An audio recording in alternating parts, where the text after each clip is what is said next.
गुन्हेगारीची पाळेमुळे खणून काढणाऱ्या वाहतूक पोलिसांवरच हल्ला होत असल्याची धक्कादायक घटना समोर आली आहे। फोनवर बोलत बाईक चालवणाऱ्या व्यक्तीला रोखल्याने वाहतूक पोलिसावर प्राणघातक हल्ला झाल्याचे समोर आले आहे। राजेश गणपत नाईक वय 47 असे गंभीर जखमी झालेल्या पोलीस हवालदाराचे नाव आहे। पुण्यातील फुरसुंगीतील भेकराई नगर चौकात हा खळबळजनक प्रकार घडला। राजेश नाईक गंभीर जखमी झाले असून त्यांच्यावर रुग्णालयात उपचार सुरू आहेत।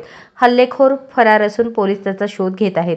नाईक यांनी बाईक चालवताना फोनवर बोलणाऱ्या व्यक्तीला अडवले। त्यानंतर रागाच्या भरात त्या व्यक्तीने रस्त्यात पडलेला दगड नाईक यांच्या डोक्यात मारला। यात नाईक गंभीर जखमी झाले असून त्यांच्यावर रुग्णालयात उपचार सुरू आहेत। आरोपी फरार असून पोलीस त्याचा शोध घेत आहेत।